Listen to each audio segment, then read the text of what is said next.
Good evening and welcome to the Town of Millis, the MBTA 3A Advisory Committee meeting.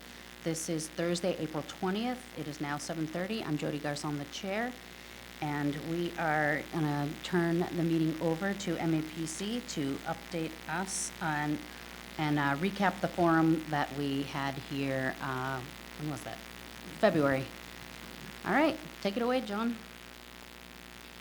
I'm actually going to jump in. John, can you just go back to the Dennis slide really quick? Hey everybody, thanks. It's great to be with you tonight. I've actually been away for a couple months on parental leave, so it's really great to be back with you and working on this important project. So tonight, just what to expect so that we understand how much time we have for each topic. We're going to spend about 20 minutes recapping from the forum, and that's going to set us up to talk about draft areas for 3A zoning analysis. And that's really the big purpose of our meeting together tonight, is to talk about what we heard from residents in Millis about 3A, and we want to make sure that that's reflected and guides this planning process. And so what we really want to come away with tonight as a committee is to understand where MAPC should focus the technical analysis for 3A zoning. And so to do that, we're going to recap the forum. We're going to recap some of the preliminary analysis that's been done so far. And then that'll really give MAPC the green light to then go forward with doing some modeling so we can get a little more detailed and nuanced in our understanding of possibilities for 3A in town. So with that, John, if you could just advance to the forum recap. All right, and then one more for me. Thanks. So we had approximately 25 people attend the forum in person. There was also 11 additional participants that engaged with materials online that was pretty much parallel to the forum. And then Millis Media, which has already demonstrated what a great partner they are for this process, also broadcast the forum, and that video as of April 18th has been viewed 44 times. And then to the next slide, this map here shows the pin marks that people put when they came to the forum, indicating the areas of Millis that they live. And I just put some dots on top of those pins so you could see it a little easier.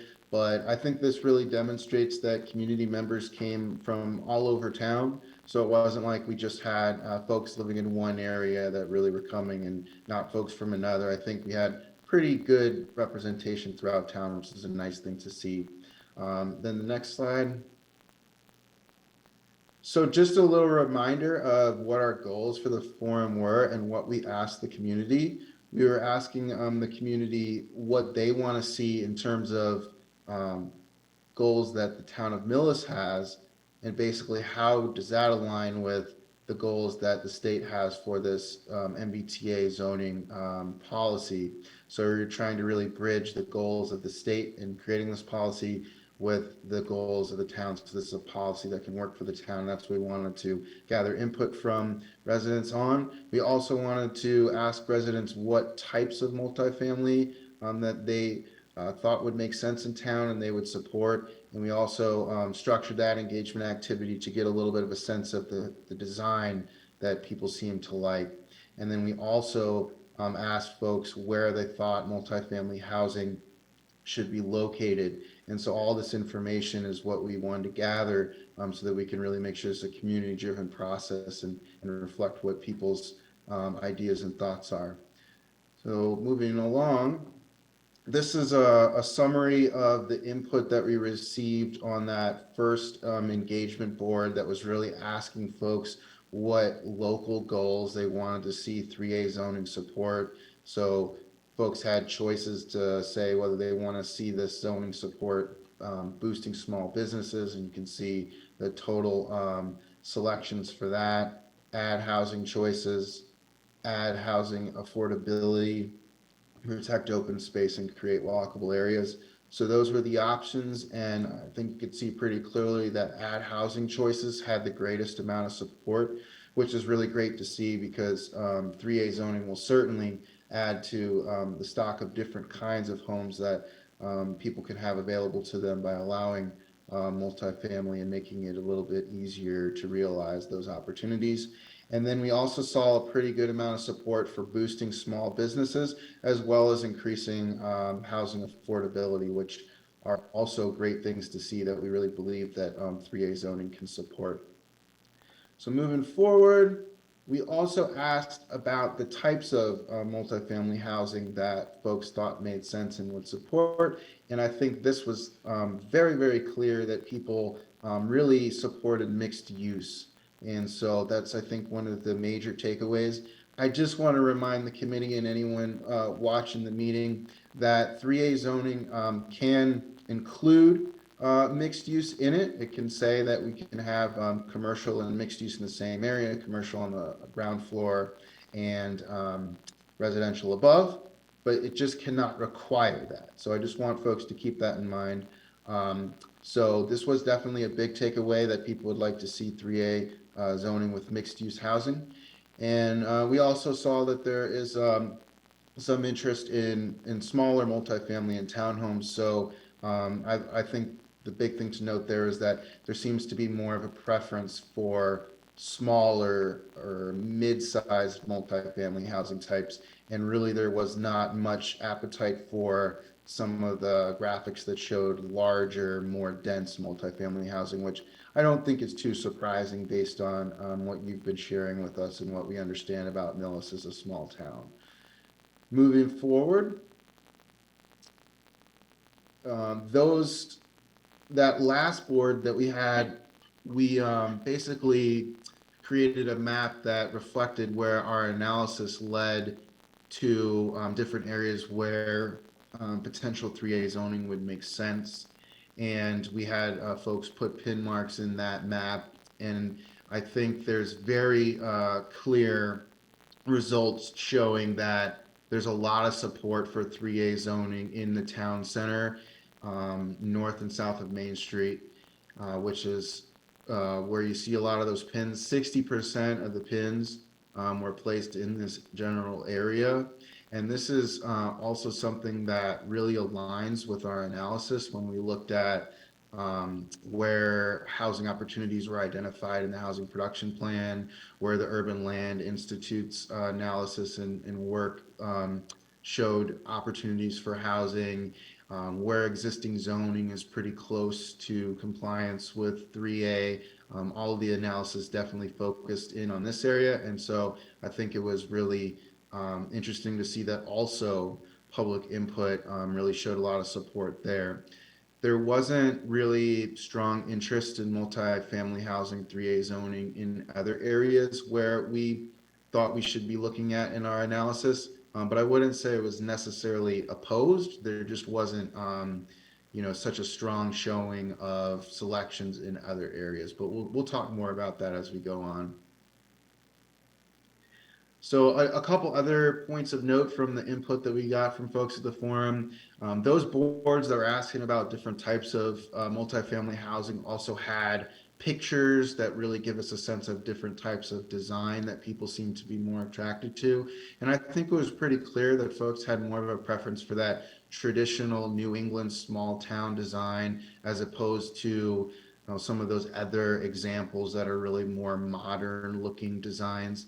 So as a part of this process, we can really look at design guidelines to really guide developers that would potentially be using this zoning towards that traditional New England town design. And I think that can help reflect what people shared with us at the forum and help build public support for this zoning. Also, as I noted, there was a clear preference for smaller multifamily in terms of density and not really much appetite for big, larger, dense developments. And I think what we should keep in mind in regards to that is if we're going to be focusing more on smaller multifamily housing types, it may mean that we need to have more of an area for 3A zoning in order to meet our 15 units per net acre density requirement. So we can certainly have zoning that is focused more on smaller multifamily and isn't really going to give much options for big, dense multifamily. But if that's the case, We just may need to have a little bit more space to spread it out, and we may want to keep some options open for potential multiple 3A locations rather than just concentrating everything in one space. These are things that we're going to learn as we move forward after this meeting and get into 3A modeling to see what kind of density is going to actually meet the 3A requirements. But if we are going to be focusing more on multifamily housing that's smaller, reflecting this public preference, it just may mean that we need to have multiple locations or spread things out a little bit. So just keep that in mind as we start to discuss that more tonight. Then I want to also note that there was definitely some input that was gathered just through notes and conversations that showed that people want to see walkability, more walkability in the town center. There was a lot of comments, as was also identified in the video earlier, about support for expanding the rail trail and thoughts about connecting residents to the Norfolk MBTA station, being intentional about that, and making sure that the zoning ordinance is going to make sure there's enough parking in the area. So the things about the rail trail, the things about the connections to the MBTA station, those are things that we're not really going to be able to do through this zoning bylaw, but there's certainly things that the town should keep in mind and continue to work towards in an overall effort towards better planning and transit-oriented development. So that's a summary of the input. I wanted to spend just a little bit of time with you thinking about promotion for the forum, to see, to learn a little bit more from you about how you went about inviting and promoting the forum, inviting members and getting people out, what we think went well, and if there's anything that we think we could do differently the next time around to increase turnout. I think it's always good to just reflect on, what we think was successful and what we think we can improve on, because obviously we want to get as many folks involved in this process as possible. So I'll open it up to the committee for your thoughts on that. Well, I can tell you a couple things about promoting it from the town. We have a lot of social media, which seems to work for a lot of issues. We have a town website, which the forum took, was actually at the top of the home page of the box that's in the middle of the home page of the town's website. It was on the town's Facebook page. And usually that goes right on to, what is it, Friends of Millis, the large Facebook that's informal. Public Forum. Millis Public Forum. Of the forum, right. So, and that usually gets taken right off of the town website very often. So, I try to take care of as much of the social media as possible. And Millis Community Media promoted it a lot on their channel on YouTube and their Facebook page, right? Yeah, everywhere, yeah. Yeah. I also sent out letters, the letter that you had, the original letter, to some of the neighbors that I knew about, some people that I knew, neighbors and people that I interact with from town, just to let them know it was happening as well. So, but we did put it out on all of our social media. Did we send anything out by listserv? By, Was a listserv sent out? oh, yeah, that's right, thank you. Yeah, we sent it out on the listserv, too. That's right, which is pretty large. I don't know how up to date it is, but it's a pretty good size listserv. Yeah, I think it was definitely blasted out on all the outlets, and that was really great to see. I was just curious, like, if there was any thoughts on just like that personal, person-to-person invitations. Does any committee members like share anything that they did that they think was effective, or just curious about, any kind of strategies that worked well or what we could build on for next time? Yeah, I think my experience with a lot of these things have been people don't show up to offer a lot of input. They show up to critique the plan that's being proposed. So is that a polite way of phrasing it? We had 40 to 50 people show up at each of the things for the senior center, maybe more in some, but I'd say 20 of those people showed up each and every one of them. I showed up at 3, or 2 of them rather, you know,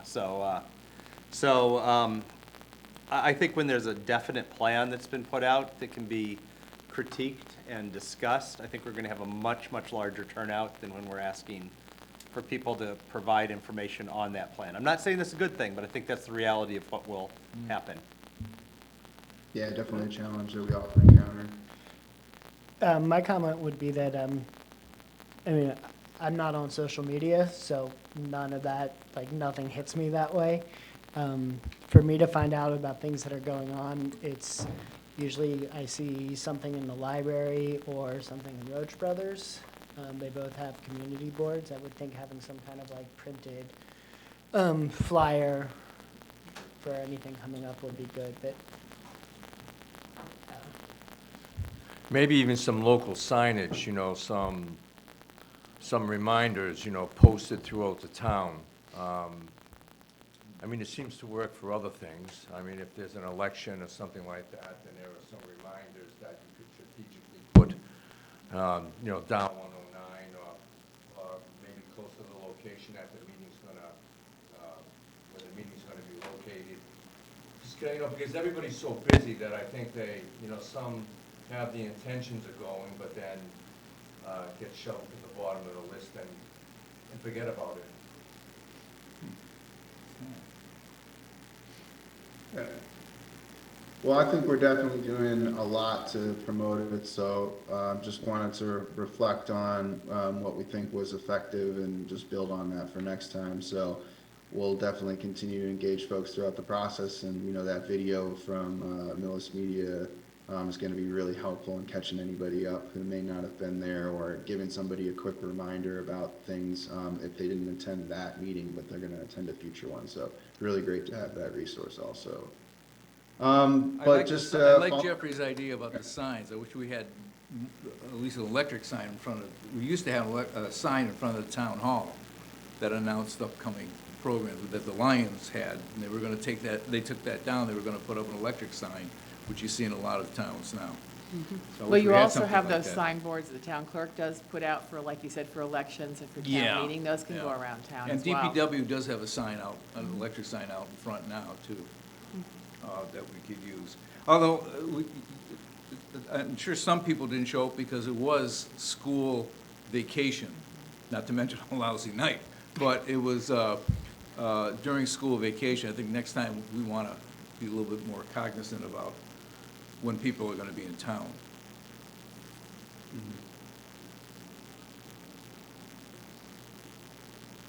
Okay, thanks for just spending a little time to reflect on that. Always a good thing to do. Since we're at 7:45, I'm going to pass it over to John to really get into the meat of the discussion, which is about 3A areas where we want to focus our analysis. So again, just this is something we really want to think about in terms of that input that we received at the forum that we just recapped, and our analysis and conversations that we've been having throughout this process. So tonight's really a big moment where we want to really hone in and say this is where we want to focus on doing some 3A modeling to see what our options are. But as John will discuss, this doesn't mean, you know, we're set in stone on particular boundaries. All those things can change. We just want to focus in on some areas so MAPC can begin that analysis and get into some of the detailed work of it. So with that, I'll pass it to John. Thank you so much, Alex, and thank you so much to all of you. We're doing really fantastic on time, and I'm keeping my fingers crossed that we may actually wrap up at 8:30 tonight. Very exciting stuff. So the first thing that I want to do is take a little bit of a step back in time and bring up this map that we all know and love from a few months ago. These are the areas of interest that were previously identified by us at MEPC, our analysis, and through you all on the committee as we started talking through some different options here. And we'd identified the two parts on the eastern end of the town center as parts 1A and part B. The mixed use area on the western side towards the end of the mixed use was identified as 1C, and this industrial area was identified as area number 2. So just a refresher so that we're all on the same page, reminder, the town is not underwater. We're looking at excluded land in addition to zoning districts that we decided we probably didn't want to take a look at unless there was really strong public support that indicated, well, maybe people are seeing things a little bit differently than how we're seeing them. But I think as all the forum stuff showed that Alex just shared with you all, it really shows that where your thinking has been on the committee has been very much in line with what the town has been thinking. So what we see is that the eastern end of the town center on the north and south side of Main Street have emerged as the most popular options for a 3A compliant district. And between in-person and online engagement, over 60% of all the dots that were placed on this map were on the eastern end of the town center.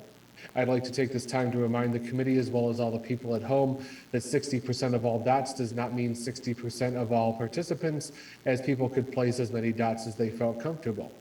So right off the bat, we can see very obviously from the way that the map looks, there's a lot of strong preference indication that this is the part of town we should be looking at as a starting point.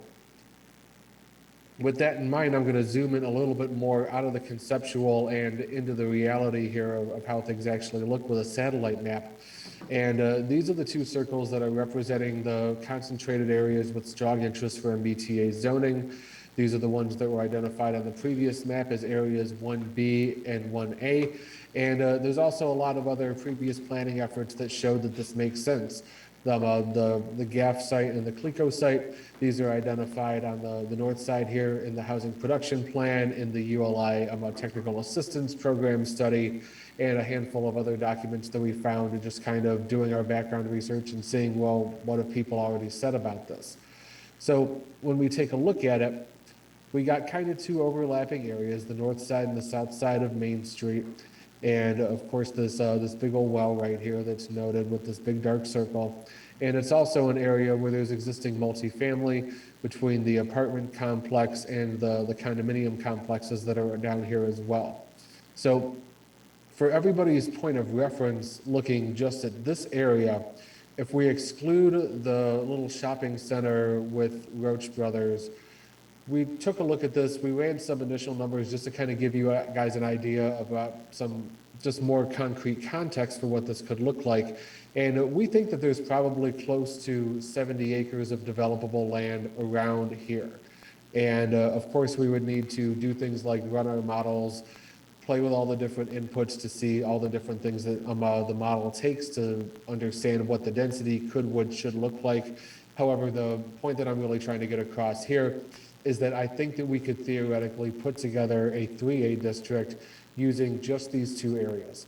Now, that being said, once we actually run things through and take a look at it, the picture could get a lot more complicated. Right now, it is still very much conceptual.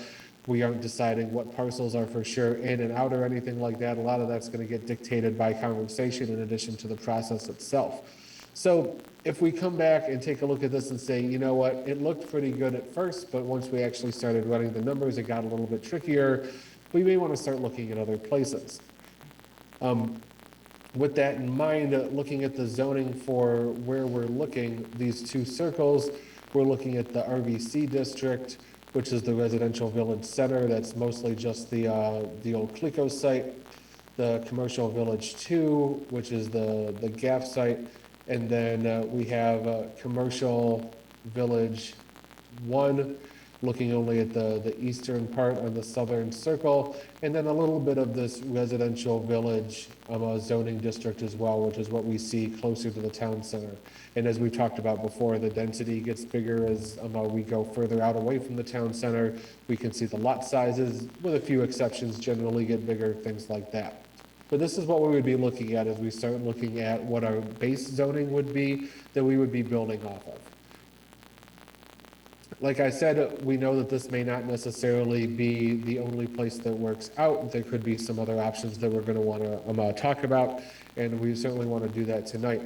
The other one that was a little bit obvious based on previous conversation and also just looking at what the base zoning would be is this little oval along Main Street. And I don't have the other circles in here to have any kind of confusing context. We want to just look at one thing at a time.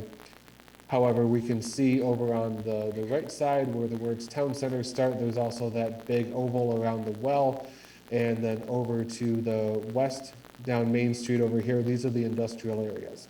This oval is mostly the mixed-use areas and the parts around it that are already existing. And there's a little bit of a gap in between the two of them, somewhere right around here. I think you can all see my cursor. And this gap that separates them is existing residential development that was not put in to have multifamily, or I'm sorry, not mixed use, not have mixed use considerations. So what this looks like on the zoning is it's this area right here. And again, of course, these are not perfect. They are not designed to be taken entirely at their word. We're just conceptually giving some ideas and saying that this is the general area. So this would include areas that are currently zoned for mixed use, as well as our residential village with that little gap that's in between there. And the mixed use overlay is also the zoning that the town has that's closest as is to being compliant with 3A. So this also gives us a pretty decent base to start off from. It is important to note that while there was a lot of strong preference for having 3A zoning, MBTA zoning over in the areas that were previously identified on the eastern end of town, this also gives us flexibility to expand and say, if this doesn't work out, where do we want to go? Maybe going west makes the most sense, so that way we're already looking at zoning that's fairly compliant. As you all know, we previously discussed some ideas around potentially utilizing something in the industrial area as well, even further west. It seems as though there's not a tremendous amount of support or interest from the public to do anything like that. And if we're going to be starting off with a really strong base on the eastern end of town, it makes sense to try to keep this as tight as possible, have it work with the existing base layers of zoning as much as possible. And I think it makes more sense to kind of keep things out of the industrial end at this point. Of course, I'm really looking forward to hearing the thoughts of everybody on the committee as we work through all of this tonight. So with that in mind, I kind of just want to hear the thoughts of the committee on what I just shared. If you guys like the idea of starting from the eastern end, if you feel that makes a good place to really start working and figuring out what parcels we want to put in and how we want to run our models and what other sorts of considerations we really want to make here. And I'm going to go ahead and flip back over here and turn it over to you guys. I'm looking forward to hearing everybody's thoughts. You can go right ahead. I have two comments. Most importantly is with regards to the industrial zone. With the experience we have had over the years, putting residential, any sort of residential units in an industrial zone is a bad idea. Because in the end, you will end up chasing away the businesses we already have. Because people don't want to live around areas where there's a lot of loud trucks. And if you put in a development like that and you have a lot of residents, and then you have,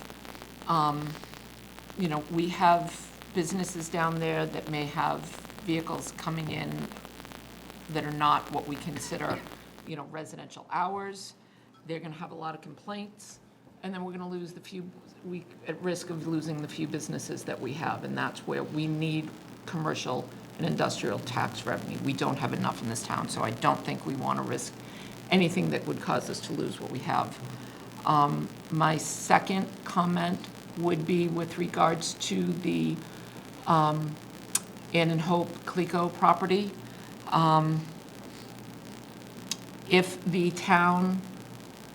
If what we're seeing is that the idea of a large development, a big box development, something like that, something that's been, what's been built in Medway, is not what the people of Millis want, I don't think Ann and Hope is an area to do it, because it's a big parcel of land that would be great to build one of those, to build something that was just built on 109 in Medway. And again, I know we've been discussing the idea of an overlay, which means you would still have the ability to develop that as commercial. For the same reason I'm against putting it in an industrial zone. I don't think you want to risk losing any areas that we have available for business. That's just my 2 cents. Yeah, I agree with what Nicole said about the 109, the industrial zone entirely. I was thinking, and also the Ann and Hope, I was thinking starting at the railroad tracks, not on the Ann and Hope side, but where the GAF is, and going deeper back into that neighborhood to enlarge that circle a little bit more, was one of my thoughts on it, on that section. I didn't like the idea of something that is going to really lend itself well to a very, very, very large development right there on 109. So if it was a little bit further back in there where the old GAF plant was, and as you go back from there into those neighborhoods, that seemed to be a better area for me for a slower, long-term kind of growth prospect. John, just for clarity, when we talked the other day, I think that parcel with Clico and Ann Hope, which has the well on it, would be exempt from the district, correct? No, it would not be exempt from the district. What would happen is any part that is, that contains excluded land, which is where any of these dark areas are, so this dark circle around the well, and any of these other areas that we can see kind of, I guess on the edges of this picture, that amount of land gets subtracted from the overall quote-unquote developable parts of this area. So you can see the parcel outline. It's a little light, but if you follow my cursor, it kind of looks like this. And then it would subtract all of this from that area, and that gives us this much as a developable part. So it's still a decent chunk of land, for sure, but it is reduced drastically by the fact that the well is considered non-developable by DHCD. So if we wanted to say, we want to have something that is south of Main Street and kind of encompasses a lot of this, and then start on this side, excuse me, wrong one. Start from here on the north side of the train tracks, include the Clico site, and then maybe look to expand either to the west or north. That's certainly something we could take a look at as well. Yeah, so essentially like the well site, it's not like the parcels that it overlaps would be excluded. It's just that the area where that well is not going to count towards acreage in 3A, 3A eligibility and density, so. Yeah, and I'd look at going further, not just east and west, but North and south. I'm sorry, but north on that parcel, Yes. into the neighborhoods. I think that you can back up into those small lot neighborhood, instead of making it a perfect circle, stretch your oval out, heading towards those streets back in there as a potential overlay, or overlay, is that the right word I'm looking for? Yeah, overlay area. I'm trying to avoid something that's going to allow something to be built. The circles are not going to be perfect. Once we get all this figured out and we start including the individual parcels, we're going to get districts that are very weirdly shaped, that are going to, look like gerrymandered congressional districts or something like that when it's done. So these are just general ideas for the point of conversation. So we can imagine the circle kind of hovering over a little bit north for the purposes of the conversation, if that's helpful. I'd look at going significantly north on it, just because I don't think I don't want to make it the one single lot where you can build a 300-unit building next week. If we're going to, and GAF might be okay for something, maybe not that big, but something large. But then after that, I'd rather it take time for them to acquire property, build, do it, not make it impossible, but not make it something that can be built where all of a sudden in 2 years we got 750 units built and we're built out. I'd like it to take several years. I'd also like to, where we have the overlay district, I'm sorry. Yeah. I didn't ask you. No worries. Where we already have an overlay that runs along 109, that runs just those properties on 109. And we have the mixed-use development. Because it's mixed use, that is special permit. But that would include, if someone's using that mixed-use development, it's going to include residential. So instead of running it on 109, as Craig, which is, I'd like to see going, how many feet, 100 feet, 200 feet, whatever it is. Because I can tell you catered there, but I don't know how many feet it is. North, just north of those and maybe just south of them, because I don't think we want to put this overlay exactly where the multi-use overlay is, because now we'll still be getting, either way, you're gonna get residential development on 109. You're just taking the possibility away, you're taking away the possibility of business Yeah. on 109. But if the desired typology from the community is mixed use with retail, you're still bringing in that element too. And to me, you know, you're looking at that area like north of the train tracks, and like, yes, you could put housing there for sure, but if you're thinking about like a mixed use with a retail, bringing in added businesses, creating a walkable community, that area is not serving that. I mean, I think all along 109 is like that whole area is ripe for new businesses, for a walkable community. Well, the overlay district, as of right now, the we have a mixed-use development overlay that goes from Hammond Lane to Pleasant. It then has, there's a gap, as John was referring to, because those are just some that are currently, it's a residential district, and then it starts up again at the police station and goes all the way down to Roach Brothers. Right. So we have that overlay, which is, it's by special permit, but it's mixed use. It's, if you use that overlay, you have to put in commercial and residential. So what I was just saying is that if you also, in that same strip, put in this 3A overlay there, now there is the possibility that someone comes in and just puts in residence Right. with no Yeah. businesses on 109, which is why I was saying, let's go the next lots back off of, like back off of 109. Right. Like go up north. Just to- Yeah, can I ask a clarifying Oh, question? right, I thought that you said we couldn't mandate mixed use, that we could suggest it, we could Right. gear towards it, Yeah, but we can't mandate in it. the 3A zoning, Yeah. we can't say that you have to have commercial on the ground floor and residential above. You can say, you can give the option to do it, you just can't require it. Right. And I want to make a point of clarification. We've already got something. Is that existing mixed-use zone set up where commercial is required on the ground floor? Because Bob, we Yes. talked about this earlier, and it seemed like that may not be the case. No, we have a mixed-use overlay, that if you seek to build under that overlay district, you are required to have commercial on the bottom and residential. You can combine it commercial, office and residential, or just office and but the first floor has to be some sort of business, whether it's office buildings or, you know, Right. retail, whatever. Okay, And then residents above.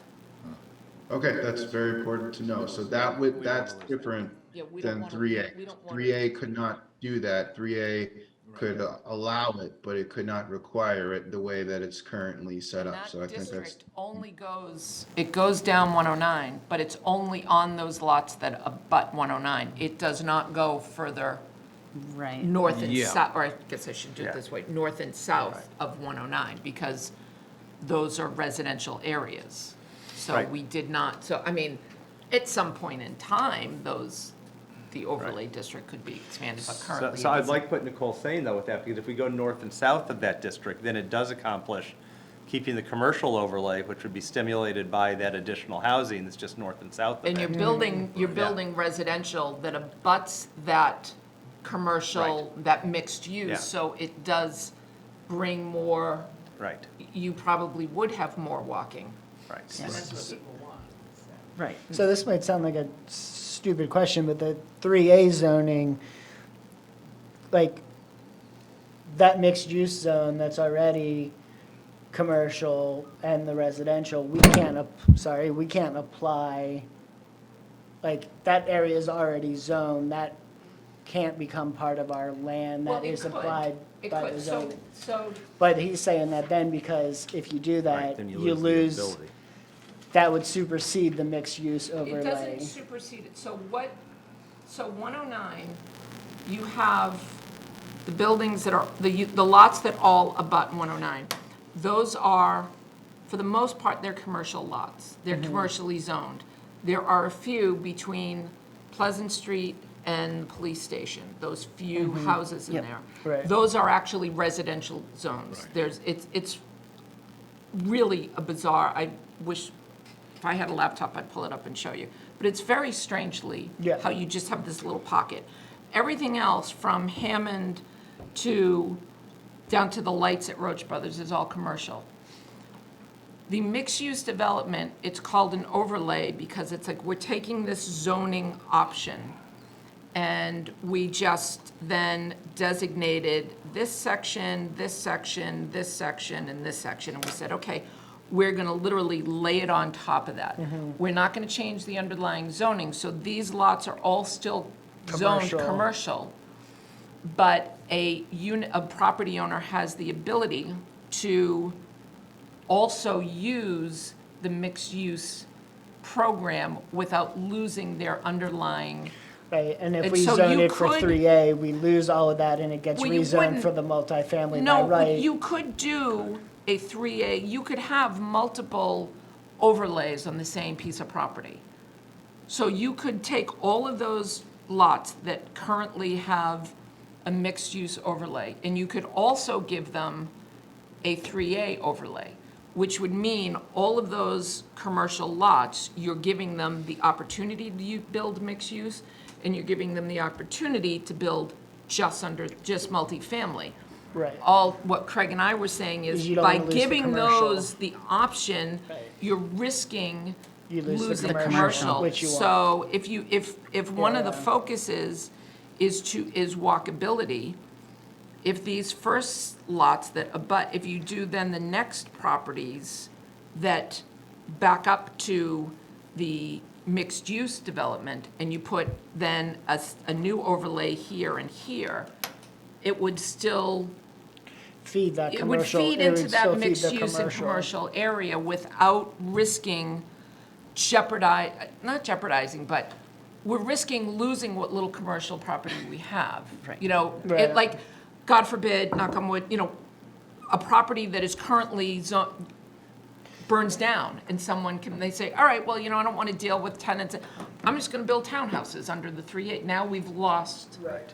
or, Right, and then you're losing the walkability factor of right, being able because to now bring it's in just people to residents. And if businesses we and- have too much It's a real if we weird have- conundrum to be in, because it just seems like it would be so ripe to just, If we had a larger commercial district and Have we the had both of more, them. Yeah. I mean, if this were in Newton or Needham, where you've got a lot of a really wide commercial area that is multiple blocks and streets, then that would work. Right. But where we literally have one road, Right.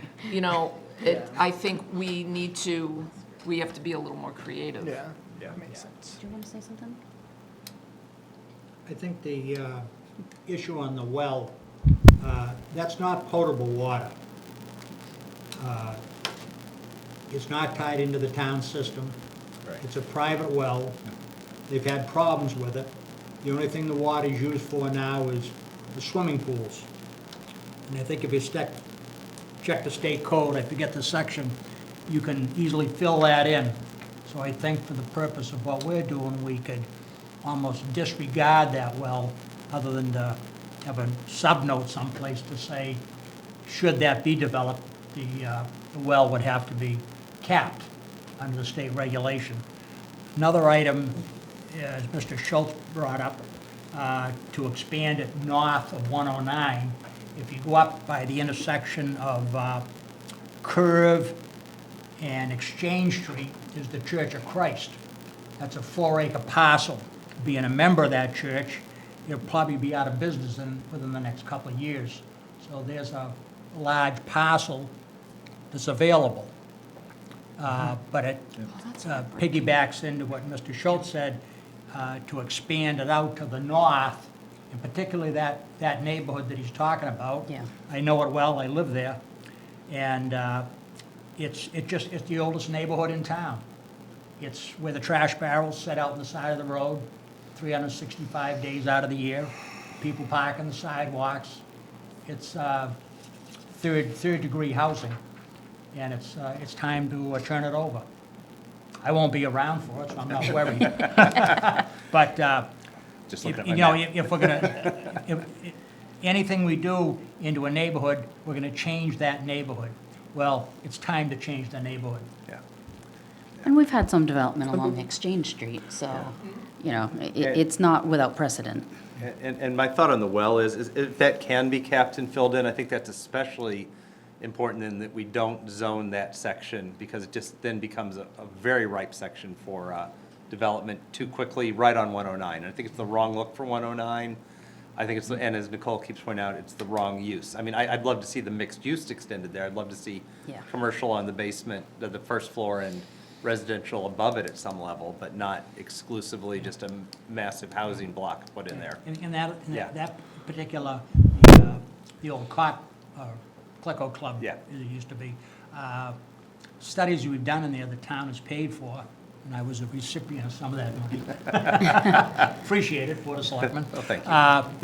Groundwater there is only down about 18 inches. Okay. And there was quite some discussion when Roach Brothers went in of all that drainage that there's it's almost a Yeah. basin in there. Yeah. And the only outlet really is that little brook that runs along the north side of 109. It goes underneath the old Cott Bottling Company. Yeah. Under the tracks and dumps into a area about the size of this room. And from there, she goes down to Sweets Brook. Yeah, yeah. So Yeah. it's always been a wet area. Yeah, that's wet down there, by Yeah. the tracks, where it comes Yeah. out, yeah. So just a quick time check. I have a comment. I have a, 15 minutes left. okay. So I wanted to just reflect on some of the things that I've heard you say and try and get consensus on a couple things so that MAPC can go back and start beginning some of this analysis. John, first let me say, if you can all see the map that's up here, this gray industrial area, I think it's safe to say that the committee doesn't want to keep that in consideration for 3A. It wasn't an area of interest at the forum, and I think Nicole and others have brought up very good points about clashes between industrial uses and residential uses, that industrially zoned land is really valuable. And so I just want to start at that point. Are we all in agreement that we don't want to keep that in consideration for a 3A location? If anyone is against that, If let we us. don't need it, then let's take it out. Okay. So we will not include that in 3A modeling. So I'm kind of working backwards here. On that map, the blue areas of this map is what we've been talking about with this mixed use zone. I've heard some really good points about how that currently requires commercial on the ground floor and residential above. A 3A district could allow commercial on the ground floor and residential above, but it couldn't require it. And so there is this situation that Nicole's bringing up where someone could choose through a 3A zone to just do residential there. So you do have this possibility of losing retail. And I think the strong input we received at the forum shows that mixed use and walkability is a priority. So we don't really want to do that. But I'm curious about this other notion that's been brought up about looking far back from there, north and south of that mixed use zoning. The mixed use zoning is right along Route 109. But how does the committee feel about doing some analysis for 3A zoning that's set back from that, where you have the required mixed use zoning along the roadway to create that walkable area, to create that required commercial on the ground floor, residential above, but then moving back from there, away from the street, would we want to consider some 3A zoning? So what does the committee think about that? I personally think that's I what we want think to that's the way focus to on. go. Yeah, because then we have some more options, and we don't Right. lose Right. buildable Yeah. commercial space. Right. And we're something not I wanna risking make sure getting- everybody's aware of too, is we had some of these discussions earlier about how many districts and what the size of them would be. So I want to bring that up right now. So the requirement is for 50 acres, and if you want to do more than one district, one of the districts has to be at least half the size of your requirement, and all other districts have to be no smaller than 5 acres in size. So theoretically, we could do more than one 3A district. And because we could do more than one 3A district, we could also do different regulations for those 3A districts. So we could have some where mixed use is allowed or incentivized. Maybe we want to just keep going further up along Exchange Street, and other parts where we're maybe further set back away from 109, areas that don't really lend themselves to mixed use. We could have 3A districts 1 and 2, and maybe one allows for mixed use, or we incentivize mixed use, and the other one we keep strictly as residential. So I want everyone to, we're not making decisions on that today, but I want to make sure everybody is aware that those are the options that we're working with. Okay. So but it does sound like the committee is open to us looking at multiple 3A districts, and in the case of, where the existing mixed use zoning is, to not overlay that existing mixed use zoning, because that could take away the zoning where we're requiring commercial on the ground floor, which is a really good thing. But it sounds like you are open to looking at some potential districts that are set back from that existing zoning north and south of there. Is that right? Yes. Yes. Yes. Okay. And then, John, can you flip back to the first slide with the two main areas where we saw all that strong public support and all of our analysis has led us?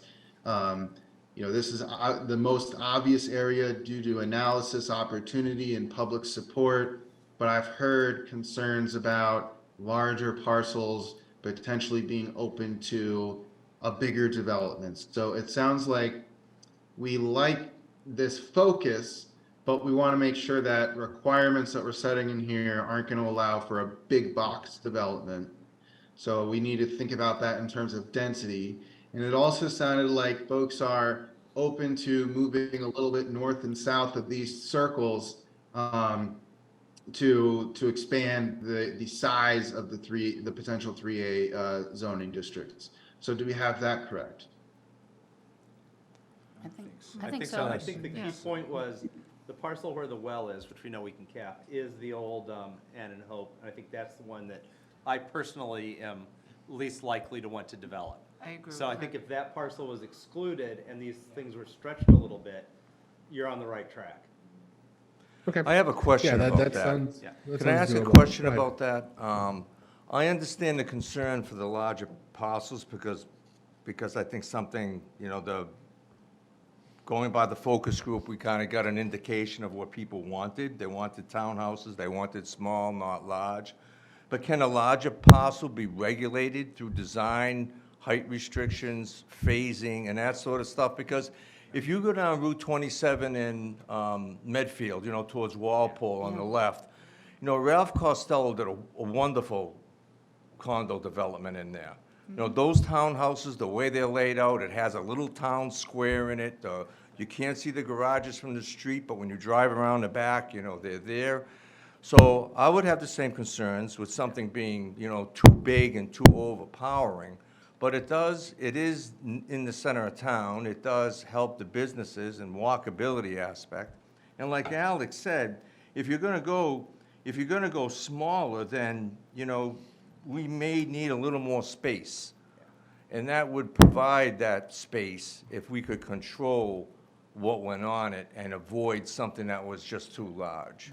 Is that possible to Yeah. do? Yeah, Medfield. Yeah, that's 100% possible, and it's one of those things where, just because there's requirements for the district overall, it doesn't mean someone's just gonna be able to buy the old Clico site and throw 750 units on it and call it a day. So there's a mandate that the density has to be at least 15 units per acre, but there's a lot of other stuff that we can have in here too. And I'm gonna go ahead and skip ahead a little bit to our next step slide, because that's gonna have all these other things that we're going to be considering as we go ahead and put things into the model.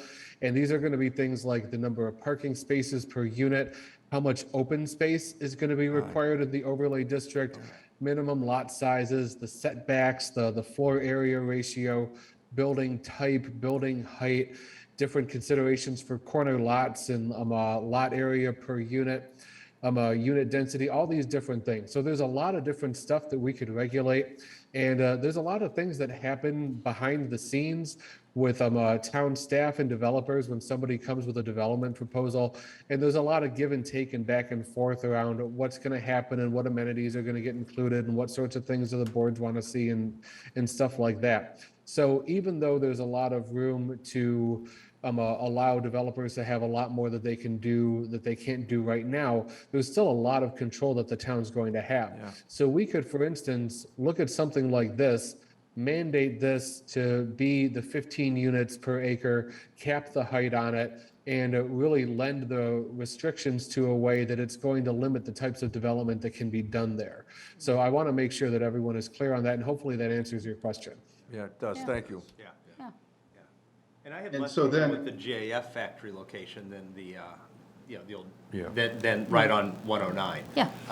Hopefully that become commercial of some type. Because it could be Yeah, something greater that's a mixed lot use. more pleasing to the eye and Yeah. Right. better for the residents than Yeah, what's there. this- It could know, improve dramatically. And It could. Yeah, all of this stuff we could have. I didn't wanna be landscape too- Requirements, buffering requirements. Critical. We may be able to sweet talk them into building a bridge over the railroad tracks or something like that. Like, there's lots of things that could potentially get done here. Yeah. Yeah.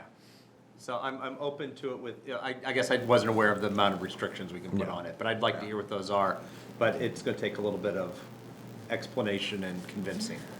Yeah. Sounds like there's a Well, we lot can- of them. Yeah. Yeah, a lot of control it. parameters. Yeah, Yeah. there's a lot of parameters and a lot of different options that we can have moving forward. And it is one of those things where it's hard to kind of have a conversation about it just because there's so many different ways things could pan out.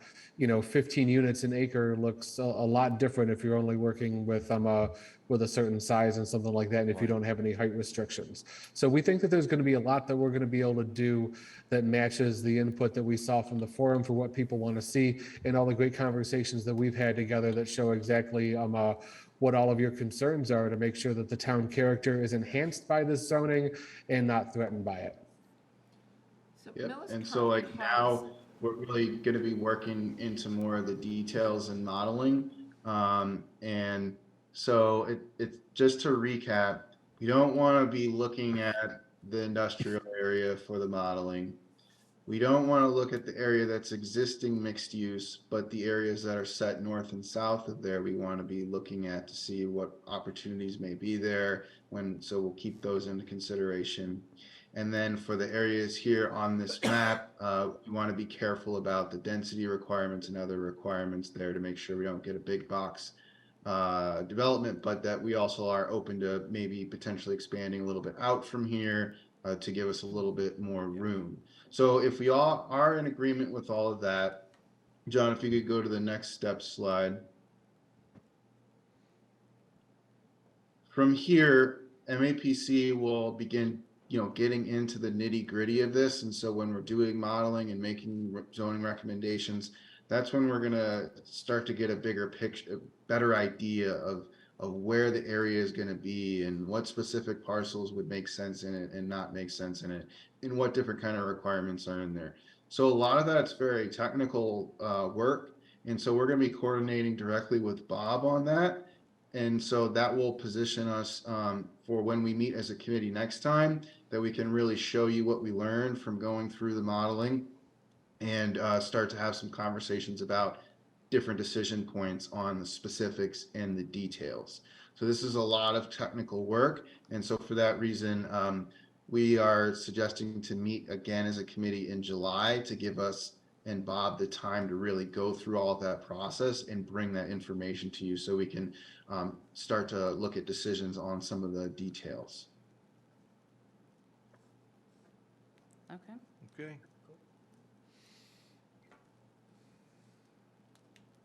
Are we setting that now? Got some stuff in July. Not usually. How are we feeling, folks? We feeling good about all that? I think it's good. Yeah, Yeah. yeah, it's progress. So thanks for all your All right, work. well, that's all we've got for tonight then. But we look forward to moving on the modeling, coordinating with Bob, and then getting back to you in a couple months. Okay. Thank you. Great, thank you guys. Thanks for all your work on this. All right, thanks. Take care. All right, is there any further business that we need to discuss? Make a motion to adjourn. Second. It's been moved and seconded to adjourn. All in favor, please say aye. Aye. Aye.